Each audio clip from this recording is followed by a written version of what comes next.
Hello বন্ধুরা, আজ হোলির উপলক্ষে আমি দহিবড়া বানাবো বলে একটু বিউলির ডাল রাত্রেবেলা ভিজিয়ে রেখে দিয়েছিলাম। সকালে ওই ডালটাকে মিক্সার গ্রাইন্ডারের মধ্যে জল না দিয়ে বেটে একটা পাত্রের মধ্যে তুলে রেখেছি।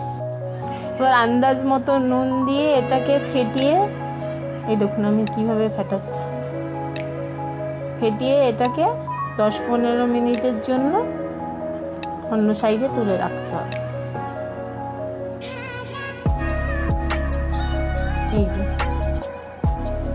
এই যে আমার ফাটানো হয়ে গেছে।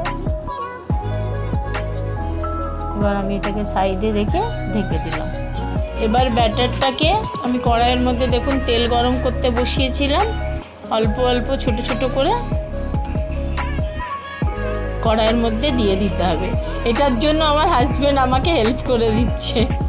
দেখুন, ভাবছি এতগুলো বড়া কখন আমি একা একা করে উঠবো, তাই জন্য আমার হাজব্যান্ড ভেজে দিচ্ছে। দেখুন, এবার গ্যাসটাকে একটু সিম করতে পারলে ভালোই হতো। এই দেখুন, আপনারা ভিডিওতে থাকবেন, এর আগের প্রসেসটা নাহলে ঠিকভাবে বুঝতে পারবেন না। প্রথম থেকে শেষে থাকলে তাহলে আপনারা ঠিকভাবে বুঝতে পারবেন যে আমি কিভাবে জিনিসটা তৈরি করছি।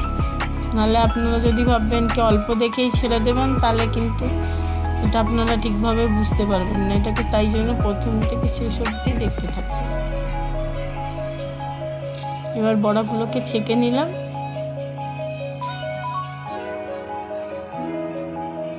ছেঁকে তুলে নিলাম।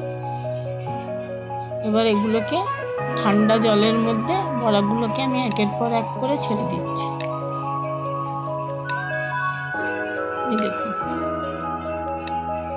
আমার সব বড়া ছাড়া হয়ে গেল। এবার আমি এই বড়াগুলোকে হাত দিয়ে টিপে জলের থেকে তুলে 5 মিনিট ডুবে থাক। তারপরে এই যে দেখুন আমি কেমনভাবে জল দিয়ে হাত দিয়ে জল ছেড়ে দিচ্ছি। আমি কালকে টক দই একটু নিয়ে এসে রেখেছিলাম, তার জন্য দই বাড়াতে তো টক দই লাগে, তাই জন্য এই টক দই দিয়ে দেখুন আমি আগে ঘোলটা তৈরি করব, তারপরে এই ঘোলটাই দই বড়ার মধ্যে দেওয়া হবে। দেখুন, তার জন্য ঠান্ডা জল নিয়ে নিতে হবে দইয়ের মধ্যে।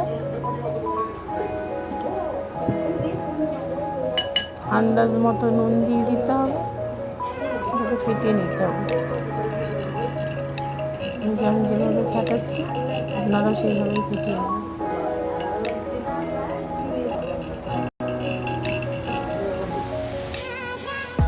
এবং ফাটানো হতে হতে এর মধ্যে নুন দিয়ে দিলাম আমি। নুন দিয়ে আবার দইটাকে ভালোভাবে ফেটিয়ে নিতে হবে, যতক্ষণ পর্যন্ত দই আর জল পুরো একসাথে মিশে না যায়। যেই মিশে গেল সেই ওর মধ্যে লঙ্কার গুঁড়ো দিয়ে অল্প দিয়ে আবার ভালোভাবে ফেটিয়ে নিতে হবে।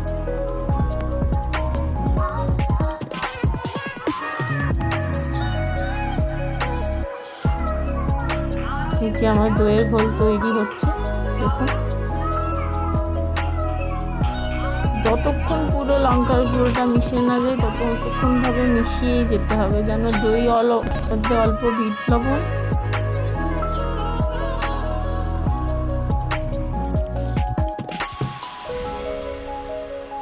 দিয়ে আবার ফেটিয়ে নিতে হবে। আবার কিছুক্ষণ ফেটিয়ে নিলাম। তারপর মনে হলো যেন আমাকে ঘোলটা একটুখানি বেশি মোটা হয়ে গেছে, তাই আমি রেখে দিলাম। এবার আর একদিকে কড়াইয়ের মধ্যে তেল বসিয়ে ওর মধ্যে কালো সর্ষে, শুকনো লঙ্কা আর কারি পাতা ফোড়ন দিয়ে অল্প তেল দিয়ে এটাকে ভেজে নেব, যতক্ষণ পর্যন্ত একটা লালচে রং না ধরে যায়। যেই দেখবো কারি পাতা আর এর মধ্যে লালচে রং ধরে গেছে, সেই গ্যাসটা অফ করে রেখে দেবো। এবার আর একটা পাত্রের মধ্যে আমি বিউলির ডালের বড়াগুলো ছেড়েছিলাম। এবার 5 মিনিট হয়ে গেছে। এবার আমি বড়াগুলোকে 2 হাতের মাঝখানে রেখে এই দেখুন যেরকমভাবে চাপ দিয়ে তুলে ধরে রাখছি, আপনারাও সেইভাবে তুলে রাখবেন। এবার আমি প্রত্যেকটা বড়াকে একটা বাটির মধ্যে নিয়ে ভালোভাবে সাজিয়ে নিলাম।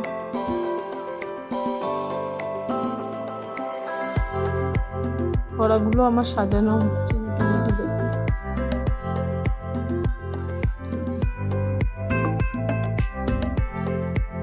এবার উপর থেকে সে যে ঘোল বানিয়ে রেখেছিলাম দইয়ের, ওটা দিয়ে দিলাম।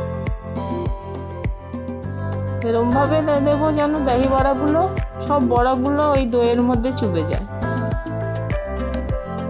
দইটা এমনভাবেই দিতে হবে।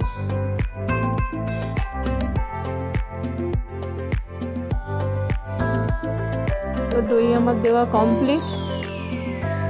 এবার আমি এর মধ্যে ফোড়ন দেব। ওই যে কারিয়া পাতা, শুকনো লঙ্কা, কালো সর্ষে যে আমি তড়কা দিয়ে রেখেছিলাম, ওটা এর মধ্যে দিয়ে দিলাম।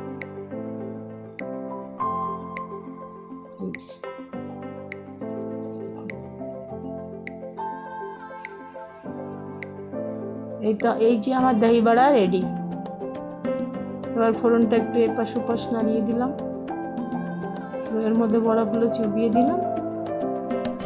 এবার গার্নিশ আপনি নিজের মন ইচ্ছে মতো করুন, আপনার যেরকম ইচ্ছে আপনি সেরকমভাবে এটা সাজিয়ে সার্ভ করুন।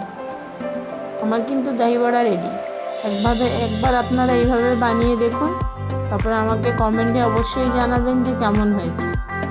খুব সহজ।